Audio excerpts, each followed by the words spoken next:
Au nom du Père et du Fils et du Saint-Esprit, ainsi soit-il. Notre Père qui es aux cieux, que votre nom soit sanctifié, que votre règne arrive et que votre volonté soit faite sur la terre comme au ciel.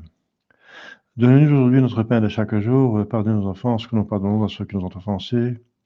Et ne laissez pas succomber à la tentation, mais délivrez-nous du mal, ainsi soit-il.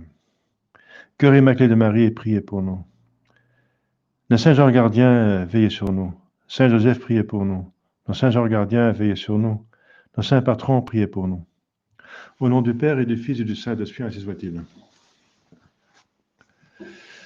Voilà, chers fidèles, on continue avec la 4e leçon du catéchisme. Dieu le Père et la création. Donc, comme on l'a vu, la création est attribuée au Père. Je crois en Dieu, dit l'article des apôtres, le premier. Je crois en Dieu, le Père Tout-Puissant, créateur du ciel et de la terre. Pourquoi appelons-nous Dieu créateur du ciel et de la terre? Eh bien, parce que créer, c'est faire quelque chose à partir de rien, au sens strict. Parce qu'on dit qu'un artiste peut créer un chef-d'œuvre, etc., mais c'est au sens large. Au sens strict, seul Dieu peut créer. Seul Dieu est créateur. Ça veut dire faire quelque chose à partir de rien. Et pour ça, il faut une toute puissance. Donc nous appelons Dieu le créateur du ciel et de la terre, puisqu'il a fait derrière tout ce qui existe. Tout ce qui existe. Eh bien, objection, pour dire quelqu'un, moi je viens de mon père et de ma mère, pas de Dieu, mais quand même. Votre âme vient de Dieu directement, à la conception, Dieu a créé votre âme, il la faisait dans l'embryon, et l'embryon vient de votre père et de votre mère, mais votre père et votre mère viennent de leur père et de leur mère, et finalement ils viennent d'Adam et Ève, qui, eux, ont été créés par Dieu. Donc voilà. Donc vous êtes quand même une créature de Dieu, parce que votre âme vient directement de Dieu, et votre corps indirectement de Dieu. Mais vous venez entièrement de Dieu. Vous n'avez rien de vous-même. On vient de Dieu. De nous-mêmes, nous ne sommes rien. Voilà. Donc c'est déjà un motif d'être humble, n'est-ce pas? De ne pas s'enorgueillir. Pourquoi la création est-elle attribuée à Dieu le Père? Eh bien, on l'a vu dans la 3e leçon, parce que c'est une œuvre de la toute-puissance divine. Parce qu'un père, c'est quelqu'un qui engendre un fils et qui prend soin de lui jusqu'à ce qu'il soit adulte. Et Dieu est créateur de toutes choses et il est providence. Donc il a créé en toutes choses et il prend soin des choses. Et c'est pour ça que cette action de créer et d'être providence est attribuée au Père. Quoique c'est la Sainte Trinité qui le fait. Mais psychologiquement, pour nous, anthropomorphiquement, on dit ça, hein, on appelle ça anthropomorphiquement, c'est un nom grec pour dire du point de vue de l'homme. Hein. On comprend mieux ça parce que avec les hommes, ça va comme ça et on projette quelque chose d'humain en Dieu. Donc c'est accepté par l'Église. Voilà. Et même Jésus parle de son Père, donc voilà. Pourquoi Dieu a-t-il créé le ciel et la terre? Pourquoi? Eh bien voilà. Pour sa gloire et pour le bonheur de ses créatures raisonnables. Donc, pour sa gloire, ça veut dire, c'est quoi la gloire? La gloire, c'est la gloire de Dieu en tout cas. C'est la connaissance publique des excellences de Dieu et surtout de sa bonté. Voilà. La bonté a une propriété, dit Saint Denis l'Aréopagite, c'est le grec philosophe qui a été converti par Saint Paul sur l'Aréopage. Et c'est devenu après un évêque. Et on dit même que c'était lui, Denis, qui a été martyrisé au Montmartre, n'est-ce pas? Le premier évêque de Paris, mais c'est, voilà. En tout cas, il fait il a écrit une œuvre sur les noms divins, et il a écrit beaucoup sur le bon Dieu, sur Dieu, et il dit qu'une propriété, Dieu est bonté, et une propriété de la bonté, c'est d'être diffusif de soi-même, de donner. Et c'est parce que Dieu est bon et infiniment bon qu'il veut donner en dehors de soi-même. La bonté veut donner en dehors de soi-même à d'autres. Donc la bonté crée d'autres personnes, hein, et d'autres êtres et d'autres personnes. Les personnes, par exemple, les anges et les hommes. Et leur domaine, le domaine de l'homme, c'est tout le monde visible. Il est le roi du monde visible, le roi de l'univers. tout l'univers a été créé pour l'homme et l'homme pour Dieu. Eh bien, il crée des autres personnes pour les rendre heureux, pour les combler de dons. Il a mis Adam et Ève dans un paradis terrestre, c'est pour jouir de toutes les créatures qui existent et développer une civilisation humaine, n'est-ce pas? Avec le don infus que Adam et Ève ont eu, n'est-ce pas? Ils avaient toute la connaissance pour développer toute une civilisation. Et il n'était pas content de cela.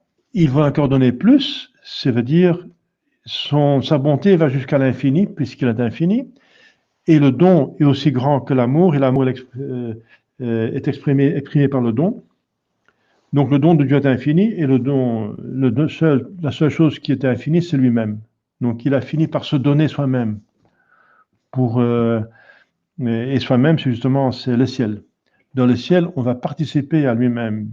Il va donner participation à sa intelligence, c'est la vision béatifique, et à sa mémoire, c'est la possession de Dieu, et l'amour, c'est la fruition de Dieu, de jouir de Dieu, comme Dieu jouit, le bonheur. Dieu est bonheur. Eh bien, on va participer à ce bonheur. Et vous voyez que la gloire de Dieu consiste dans cela, qu'il a la connaissance publique de ses bontés. Et ces bontés s'exercent envers les créatures. Donc, c'est pour ça que le deuxième but, c'est le bonheur de ces créatures raisonnables. Mais ça fait une et même chose, c'est le revers de la même médaille. Hein? L'un côté, c'est la gloire de Dieu, et l'autre côté, c'est le bonheur de ces créatures, parce que sa gloire consiste en ce qu'il est bon pour les créatures. Sa gloire consiste en ce qu'il est bon pour les créatures.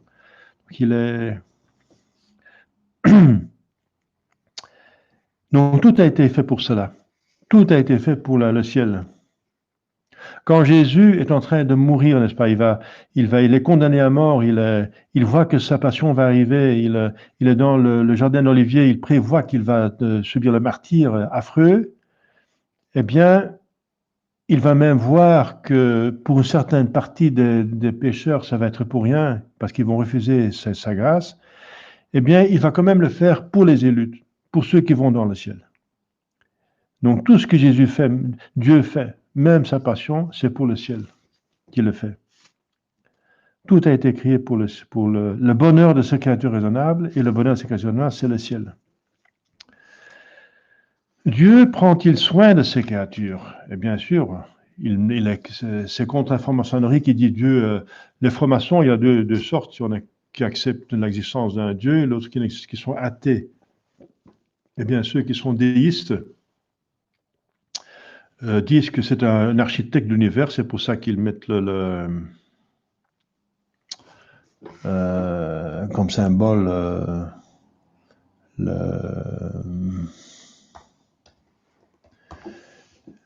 nom m'échappe.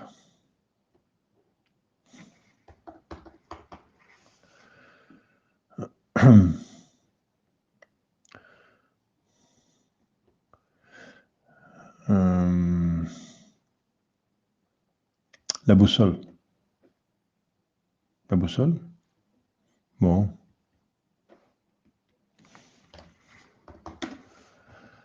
Bon. Il y a aussi une tradition que c'est la boussole. Enfin, c'est pas important. Vous savez ce que je veux dire. Donc, les francs-maçons considèrent Dieu comme un architecte. Le compas et l'équerre, c'est ça. Ouais, merci. Le compas et l'équerre. Dieu est considéré comme un architecte, mais après il s'occupe de nous et nous avons la liberté d'agir. Eh bien, c'est faux. Bien sûr, Dieu nous a créés, mais il continue à prendre soin de nous, justement pour nous acheminer vers notre but. Parce que c'est un but qui est au-dessus de nos forces. D'être déifié, d'être uni à Dieu, c'est au-dessus de nos forces. C'est pas possible. On ne peut pas se déifier soi-même. Donc, on a besoin qu'on soit accompagné, n'est-ce pas? Et si Dieu arrête de penser une seconde à nous, on tombe dans le néant. Donc, Dieu nous tient dans l'existence. Donc, il prend soin de ses créatures, de tout. Jésus dit même des petits oiseaux, il nourrit les petits oiseaux et les fleurs des champs sont très belles, plus beaux que Salomon, le grand roi dans toute sa gloire. Et les lys des champs sont plus beaux que Salomon, c'est vrai. Les fleurs sont plus belles qu'un homme peut créer, enfin, comme artiste, je veux dire. Ça s'appelle donc Dieu prend soin de toutes ses créatures en leur conservant l'existence et en les dirigeant vers leur fin. C'est ce qu'on appelle la divine providence. Donc Dieu est créateur, excusez-moi, il est créateur et aussi providence. Donc il met dans l'existence et puis il tient dans l'existence. Par exemple, la Terre. La Terre se trouve à une certaine distance du Soleil. C'est énorme la distance. Mais si elle s'éloigne, disons, 20 000 kilomètres, c'est très peu par rapport à la distance énorme vers le Soleil. Mais si s'éloigne 20 000 kilomètres, toute la Terre est gelée. Toute la Terre est comme le pôle Nord et le pôle Sud. Et s'il s'approche de 20 000 kilomètres, le pôle Nord est si chaud que le Sahara, et le Sahara est le double, peut-être 80 degrés. On ne peut plus vivre. Donc, si elle se rapproche encore plus, tout le monde brûle ou bien tout le monde est congelé. Donc, et c'est pendant des milliers d'années que la Terre est tenue à une distance exacte du Soleil, et pour qu'elle tourne tout le temps, n'est-ce pas? Et qu'elle tourne sur elle-même. Et que, voilà, ça c'est vraiment Dieu qui s'en occupe, sinon c'est pas possible que ça reste tellement dans l'ordre. Dieu empêche qu'il y ait une catastrophe, que l'humanité disparaisse, puisqu'il veut que les hommes puissent exister pour aller au ciel. La même chose pour la Lune. La Lune se trouve toujours pour la même distance. Elle tombe pas sur la Terre parce qu'il y a une force centrifuge par le fait du mouvement, et elle ne s'éloigne pas trop. Elle ne s'en va pas dans l'univers parce qu'elle est attirée par la loi de l'attraction. Donc il y a un équilibre parfait entre la loi d'attraction et le pouvoir centrifuge, que la Lune reste toujours à la même distance autour de la Terre, et on voit toujours la même face de la Lune. Toujours la même face. Donc c'est pratiquement impossible que ça soit fait uniquement par la nature. Donc c'est la preuve que Dieu s'en occupe par ses anges. Parce que Dieu, par bonté, délègue, et c'est les anges qui s'en occupent pour tenir tout en bon ordre. Alors, ce sont deux petits exemples, mais il y a plein d'exemples, il y a des milliers d'exemples que Dieu s'occupe de sa création, de ce qui existe. Quelles sont les créatures les plus parfaites?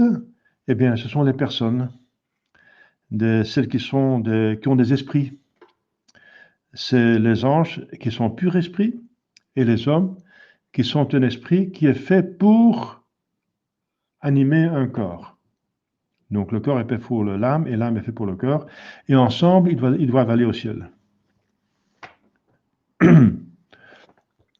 Et si le corps meurt, c'est par une punition du péché, mais il va ressusciter. À la fin du temps, il y a une résurrection de tous les corps, et le corps va suivre là où est l'âme. Donc si l'âme est dans le ciel, le corps va être dans le ciel. Si l'âme est dans l'enfer, le corps va ressusciter pour aller en enfer. Mais on ne sera pas toujours sans corps, au contraire. On sera un certain temps sans corps, mais ce n'est pas la situation définitive. La situation définitive de l'homme, c'est d'être corps et âme. Donc, ils sont parfaits puisqu'ils sont esprits. Hein. Ils ont une intelligence, mémoire, volonté, qu'ont n'ont pas les animaux. Donc, il y a plusieurs degrés. Il y a les minéraux qui existent et qui sont belles. Voilà. Une montagne est majestueuse. Hein. Les minéraux, les planètes sont magnifiques par voir. Donc, les minéraux ont leur bonté. Les pierres précieuses, etc. Les métaux précieuses ou semi-précieuses sont belles. Ça peut avoir une beauté en soi. Mais elles ne se meuvent pas par elles-mêmes. Les plantes se meuvent par elles-mêmes. Ils ont un principe de motion, de mouvement intérieur. Donc, ils se nourrissent, ils croissent, ils se transplantent, voilà. Et aussi, ils développent plusieurs choses utiles. Ils donnent de l'oxygène, etc. Ils ont toujours un but. Et ils se servent à la nourriture pour les animaux et pour les hommes. Les minéraux servent de nourriture pour les plantes, hein. La terre et la pluie, etc. Le soleil et l'air. Ensuite, il y a les animaux qui peuvent se déplacer, qui ont des sens intérieurs et extérieurs. Les 5 sens extérieurs et les sens intérieurs, ils ont une imagination, hein. C'est prouvé qu'un animal a une... Il peut avoir des rêves. Parce que pendant qu'il dort, on va voir un chien qui court derrière un lapin. Donc, on a vu que les animaux ont des rêves. Donc, ils ont des sens intérieurs et extérieurs. Et alors, il y a l'homme qui a un esprit, ça veut dire un être non matériel, qui a intelligence, mémoire et volonté. Mais la différence avec l'ange, c'est que l'ange est fait que pour exister en tant que pur esprit, comme Dieu. Il ressemble encore plus à Dieu. Mais l'homme, c'est un esprit qui est fait pour être uni avec le corps, pour animer le corps. Donc, il a intelligence, mémoire et volonté, et en plus, il anime le corps. Mais il peut exister sans corps. Alors, il est comme les anges, mais c'est temporellement jusqu'à la résurrection. Alors, qu'est-ce que sont les anges? Les anges sont, comme je viens de dire, des purs esprits, ça veut dire sans matière, créés par Dieu, avant les hommes, parce qu'on voit qu'Adam et Ève ont été tentés par le diable, qui est déjà un ange déchu. Donc, ils ont été créés avant l'homme. Saint Augustin dit au début, quand la Genèse, le premier livre de l'Écriture sainte, dit au début, Dieu créa le ciel et la terre. Eh bien, dans ce mot, il créa le ciel, sont inclus les anges. Créés par Dieu pour le louer, le servir et jouir eux-mêmes du bonheur du ciel. En faisant cela, ils jouissent de Dieu, du bonheur du ciel. Ils ont été créés pour ça. Ils ne sont pas créés dans le ciel, ils sont créés dans la grâce, mais ils devaient, par une épreuve, gagner le ciel. Par une épreuve, ça veut dire montrer qu'ils aimaient Dieu, parce qu'ils ont une volonté libre. L'amour de Dieu veut une réponse. Il les a créés par amour, il a destiné un ciel, mais dans le ciel, c'est une situation d'amitié avec Dieu, donc l'amitié doit venir des deux côtés, mais d'une façon libre. Donc, il a donné une possibilité aux anges de choisir. Et la plupart des théologiens disent que Dieu a révélé ses desseins, en particulier de se faire homme, de s'incarner un jour. Et des anges l'ont accepté et des autres ne l'ont pas accepté. Ceux qui l'ont accepté ont gagné le ciel et ceux qui n'ont pas rejeté la volonté de Dieu sont devenus des diables. Donc, ils devaient mériter la gloire. Ils sont créés dans la grâce, comme Adam et Ève, mais ils devaient mériter la gloire de voir Dieu face à face. Donc, la vision béatifique. Tous les anges sont-ils restés fidèles à Dieu? Non. Ceux qui sont restés fidèles à Dieu, ce sont les bons anges, et c'est à peu près 2/3, disent les théologiens. Les autres, donc 1/3, se révoltèrent contre lui et furent précipités en enfer. Ce sont les mauvais anges ou démons. Donc Dieu, dit saint Thomas, crée en plus grand nombre ce qui est plus parfait. Donc il y a plus d'anges que d'hommes. Et encore les théologiens disent que les places qui sont devenues vides, parce que Dieu avait prévu des places pour tous les anges dans le ciel, et les places qui ne sont pas remplies dans le ciel par les anges, eh bien, ils sont destinés aux hommes. Les démons cherchent-ils à nous nuire? Oui, les démons, les diables cherchent à nous nuire par haine contre Dieu et par envie envers les hommes. Par haine contre Dieu, parce que nous sommes créatures de Dieu et nous sommes faits à la ressemblance de Dieu. Donc, ils nous détestent parce qu'ils détestent Dieu. Et ils envient les hommes parce que les hommes peuvent encore aller au ciel et eux ne peuvent plus aller au ciel. Et tâchent de nous porter au mal par la tentation, mais ils ne peuvent pas nous faire commettre le péché sans notre libre consentement. Donc le diable a autant de force qu'on lui donne. Donc il peut essayer de nous tenter, mais si on n'acquiesce pas, alors il peut pas vraiment faire de mal à notre âme.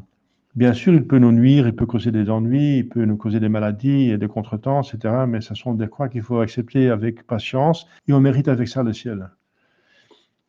Le seul mal vrai, le vrai mal, c'est le péché. Parce que c'est le seul mal qui mérite l'enfer, le malheur, l'éternel. Et tous les autres maux qui ne sont pas péchés, si on les porte avec patience, ils ne font qu'augmenter notre ciel. N'y a-t-il pas des anges qui veillent spécialement sur nous? Oui, il y a chacun de nous a un ange gardien et qu'il faut prier. Même tous les jours, il faut l'invoquer. Quel bienfait nous procure notre ange gardien? Eh bien, il nous protège dans les dangers de l'âme et du corps, spécialement dans les tentations. Il nous excite au bien, offre nos prières à Dieu et prie pour nous. Donc, c'est beaucoup de choses. Et dès le début de notre existence jusqu'à la fin. Tout le monde, même les païens. Tout le monde a un ange gardien. Et l'ange gardien essaye de nous amener vers notre but, vers le ciel. Quels sont nos devoirs envers notre ange gardien? Eh bien, nous devons vénérer notre ange gardien, pas l'adorer, parce que l'adoration revient qu'à Dieu, ça veut dire reconnaître quelqu'un comme son créateur. Eh bien, ça ne revient qu'à Dieu, c'est adorer au sens strict. Donc, ne dites jamais « j'adore du chocolat ». Donc, c'est un abus de langage. Adorer le chocolat, ça veut dire au sens strict que vous reconnaissez que le chocolat vous a créé. Donc, c'est ridicule. Donc, c'est un abus de langage. Ça veut dire j'aime beaucoup, oui, mais dites alors j'aime beaucoup, mais il ne faut pas dire adorer, parce qu'adorer au sens strict, ça veut dire reconnaître comme votre créateur, et ça revient qu'à Dieu. Nous devons vénérer notre ange gardien, donc vénérer, l'invoquer, le prier donc, tous les jours, demander d'aide, le remercier souvent, et veiller à ne jamais offenser sa présence par les péchés. Parce que toujours à côté de nous, il voit ce que nous faisons de bien et de mal. Voilà. Ensuite, la troisième partie de cette question, c'est l'homme et le péché originel. Qu'est-ce que l'homme?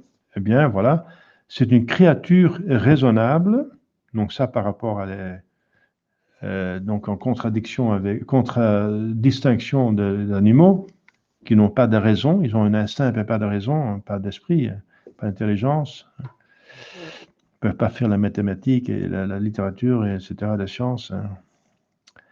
C'est une créature donc raisonnable, comme les anges, qui ont donc une intelligence, composée d'une âme immortelle et d'un corps mortel.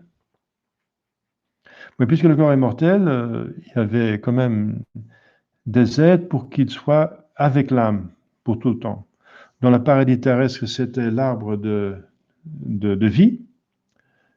Au milieu de Éden, du paradis terrestre, il y avait deux arbres, un arbre de sens du bien et du mal, avec lequel on pouvait, Adam et Ève pouvaient gagner le ciel, et un deuxième arbre de vie, ça veut dire si on mangeait de cet arbre, il tenait le corps en vie, donc il revenait les cellules indéfiniment. Et puisqu'on n'a plus accès à cet arbre, on est maintenant devenu mortel après le péché. Et après la résurrection, le corps devient de nouveau, qui est en soi mortel, va être tenu en vie par l'âme, dit saint Thomas, qui est glorieuse, qui est tellement forte qu'elle va tenir le corps en vie. Le corps ressuscité. Qu'est-ce qu'une âme? Eh bien, c'est un esprit créé par Dieu, donc un esprit qui n'est pas matière, créé à son image et à sa ressemblance pour être uni à un corps. Son image et sa ressemblance, parce que Dieu est esprit infini, donc Dieu est esprit, l'âme est un esprit. Dieu est infini, nous sommes limités, bien sûr. C'est sa distinction. On est comme Dieu, mais pas égal à Dieu. Donc à son image. Dieu est Trinité, Père, Fils et Saint-Esprit. Nous avons trois facultés, intelligence, mémoire, volonté. L'intelligence produit une idée qui est gardée dans la mémoire. Voilà. L'intelligence, c'est l'image de Dieu le Père, la mémoire de Dieu le Fils. Et les idées bonnes, on veut les exécuter, on les aime, on veut les exécuter, on veut les faire. C'est la volonté qui est l'image du Saint-Esprit. Voilà. L'image, Donc, notre âme est créée à l'image de Dieu. Un Dieu, une âme, 3 personnes en Dieu, 3 facultés dans l'âme. Comment l'âme est-elle créée à l'image et la ressemblance de Dieu? Ah bien voilà. Parce qu'il est doué d'intelligence et de volonté et qu'il est appelé à participer à la vie divine par la grâce et par la gloire après. Donc sur terre, on participe déjà à la vie divine par la foi, l'espérance, la charité. Et par la gloire, la foi va devenir vision béatifique, espoir va devenir possession de Dieu et l'amour va devenir fruition de Dieu.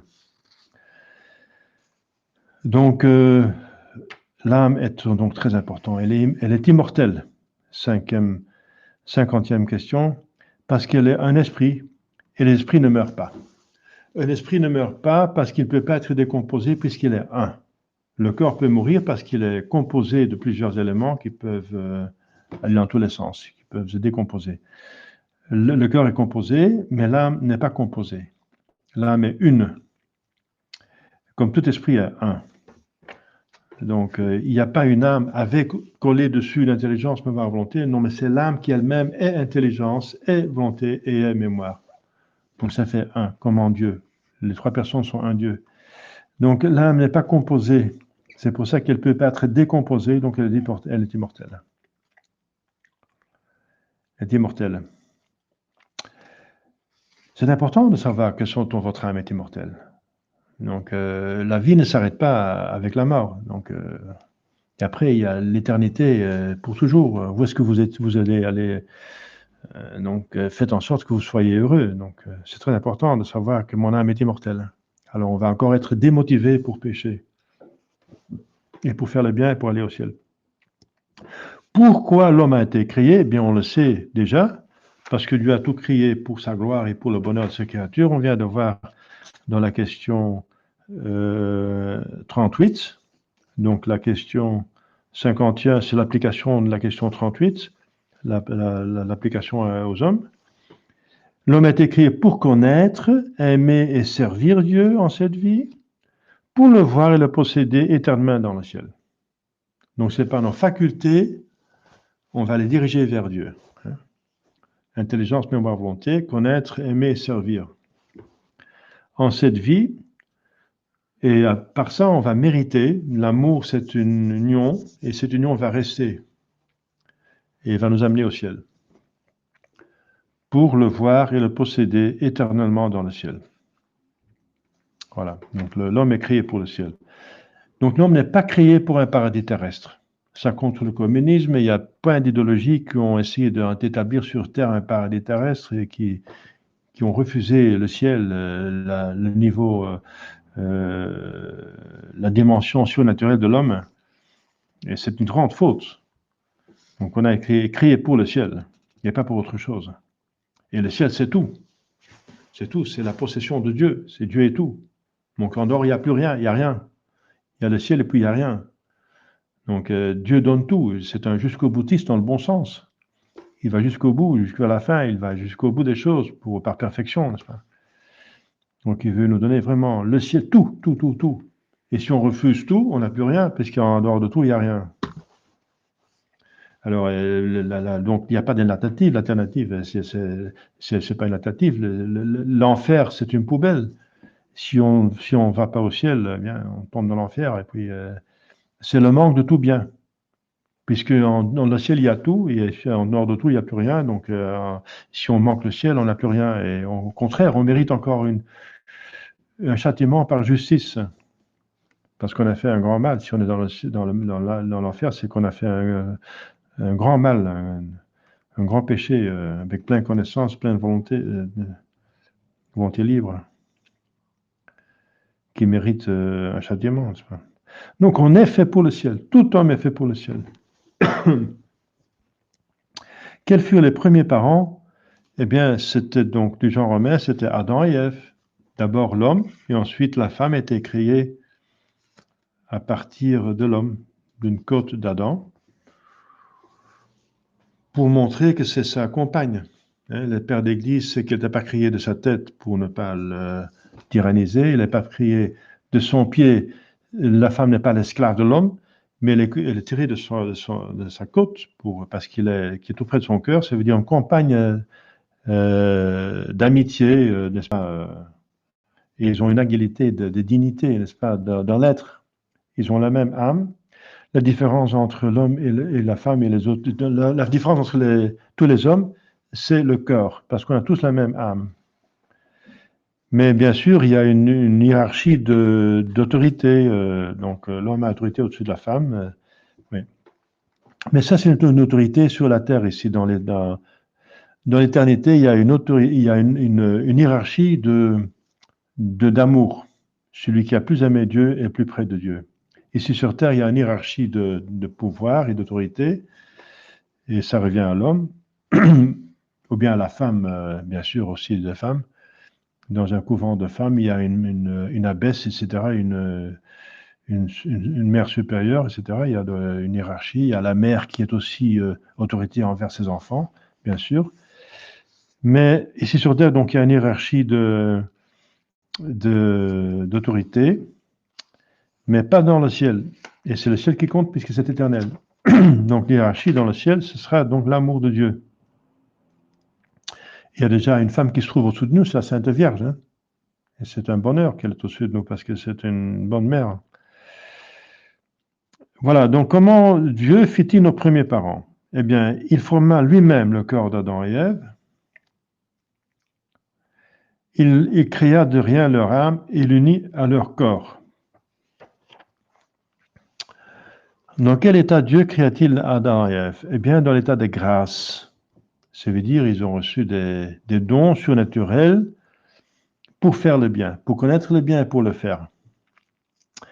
En état de grâce, ça veut dire en état d'amitié avec Dieu.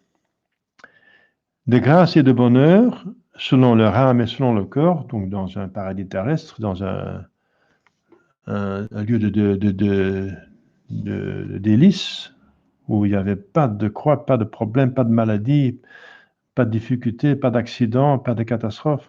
Hein. Il les plaça dans le paradis terrestre, donc sur terre. Donc Dieu a d'abord créé le ciel et la terre, et puis il a mis l'homme dans un paradis terrestre. Quel don surnaturel Dieu fit-il à Adam? Eh bien, il revêtit Adam de la grâce sanctifiante, en vertu de laquelle il était enfant de Dieu, destiné à le voir et le posséder éternellement dans le ciel. Donc, comme je viens de dire, Dieu est infini dans cette perfection, donc il va jusqu'à l'infini, le plus loin possible pour manifester sa bonté vers les hommes. Donc, il fait des dons jusqu'à l'infini vers les hommes, donc il le fait comme enfant adopté de Dieu. Bien sûr, pas naturel, sinon l'homme est Dieu, serait Dieu, mais enfant adoptif. Et nous sommes enfants adoptifs de Dieu. Nous participons à la divinité. Hein. Autant que c'est possible qu'une créature puisse participer, par bonté infinie de Dieu. Outre la grâce sanctifiante, quel don reçut encore Adam? Eh bien, il reçut encore le don qui le préservait de l'ignorance. Donc, il avait la science infuse pour savoir comment trouver la nourriture, comment bâtir une maison, comment construire une civilisation finalement. Il devait commencer une civilisation. Donc il avait la science infuse. Il était préservé de l'inclination au mal, de la souffrance et de la mort. Donc il pouvait rester indéfiniment en vie par le fruit de l'arbre de vie. Et Ève était pareil comme Adam. Adam reçut-il pour lui seul ces dons précieux? Non, il devrait les transmettre à tous ses descendants comme un privilège accordé par Dieu à la nature humaine. Donc la préservation de l'ignorance, l'inclination au mal, pas d'inclination au mal, pas de souffrance, pas de la mort. Le paradis terrestre, pour tout le monde. Et tout le monde est destiné au ciel. Alors, est-il resté fidèle à Dieu, Adam? Non. Non. Adam, ni Ève, Ève et Adam ne sont pas restés fidèles à Dieu. Il transgressa un ordre sévère de Dieu, ne pas toucher à ce fruit de la connaissance du bien et du mal, et commis ainsi un péché mortel de désobéissance et d'orgueil. Donc la connaissance du bien et du mal, ça appartient à Dieu. C'est Dieu qui décide ce qui est bien et mal.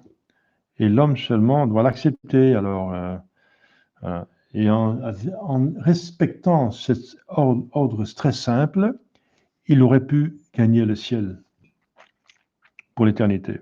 Donc, que perdit Adam par son péché? Par son péché, Adam, enfin aussi Ève, parce qu'Ève a commencé à pécher, et Adam a été suivi par Ève. Mais puisque Adam était le chef de la famille, c'est lui qui est son péché le plus important, parce que c'est lui qui va transmettre le péché à ses descendants. Il a perdu par la grâce, par son péché, il a perdu la grâce sanctifiante, donc l'amitié de Dieu, le droit au ciel, son intelligence fut affaiblie, sa volonté inclinée au mal, il fut assujetti à la souffrance et à la mort. Voilà. Et ça, il a transmis à ses descendants, à nous. Ça s'appelle le péché originel. Il en résulte que tous les hommes naissent privés de la grâce sanctifiante, de l'amitié de Dieu, du droit du ciel, et qui sont jugés à l'ignorance, inclins au mal et condamnés à la souffrance et à la mort. Donc ça c'est parce que voilà, Adam ne peut pas donner ce qu'il n'a pas. Donc nous descendons d'Adam, tous, Adam et Ève, et voilà, et ils ne peuvent plus transmettre ce qu'ils ont perdu. Parce que ces dons étaient attribués à leur nature, pas à leur personne. Ce n'était pas un don personnel, mais c'est un don de nature. Donc s'ils ont perdu, c'est la nature humaine qui a perdu ce don, tout homme qui l'a perdu. Qu'est-ce que alors le péché originel? Eh bien, c'est ça, justement, le péché d'Adam et Ève, le premier péché, qui fait que nous avons aussi les suites de ce péché. Euh, c'est l'état de péché transmis par Adam à tous ses descendants, à tous, en principe. Pourquoi l'état de péché dans lequel nous naissons est appelé péché originel? Eh bien, l'état de péché dans lequel nous sommes est appelé donc péché originel parce qu'il ne provient pas d'un acte personnel, notre volonté personnelle, mais de notre origine, d'Adam et Ève, et qu'il est transmis avec la nature humaine à tous les descendants d'Adam. Donc c'est un péché qui a été fait à l'origine, et c'est un péché qui appartient aussi à notre origine et qu'on a tous, parce qu'on a tous comme origine Adam. Et le don était donné à la nature humaine, et puisqu'Adam et Ève l'ont perdu, la nature humaine n'a plus ce don, et nous qui avons la nature humaine n'avons plus ces dons qu'avaient Adam et Ève, et nous sommes dans la carence de tous ces dons, et nous sommes dans la misère énorme du péché originel. Parmi les créatures humaines qui a été préservé la tâche du péché originel? Eh bien, par les créatures humaines, bien sûr, notre Seigneur Jésus-Christ, ça va de soi, puisqu'il est Dieu, en tant qu'homme, il n'a pas le péché originel, mais aussi, et surtout, parce elle est seulement, elle n'est qu'homme, elle n'est pas Dieu, bien sûr, elle est homme, uniquement la nature humaine. La Sainte Vierge, Mère de Dieu, a été, dès le premier instant de son existence, donc, dès la conception, préservée de la tâche du péché originel par le privilège de son immaculée conception. Conception sans macule du péché d'Adam et Ève. Voilà. Ça, c'est toute la grandeur de l'homme et en même temps sa chute.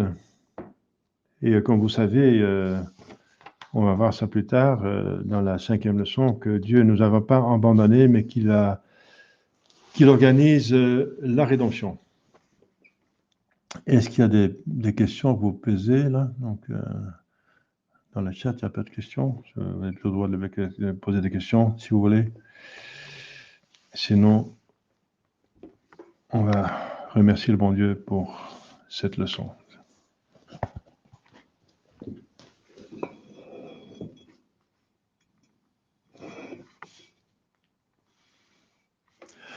Au nom du Père et du Fils et du Saint-Esprit, ainsi soit-il. Je vous salue, Marie, pleine de grâce, le Seigneur est avec vous. Vous êtes bénie entre toutes les femmes, et le fruit de vos entrailles est béni. Sainte Marie, Mère de Dieu, priez pour nous pauvres pécheurs, maintenant et à l'heure de notre mort, ainsi soit-il. Saint Joseph, priez pour nous. Saint Georges Gardien, veillez sur nous. Nos saints patrons, priez pour nous. Au nom du Père et du Fils et du Saint-Esprit, ainsi soit-il. Voilà, à la prochaine en union de prière.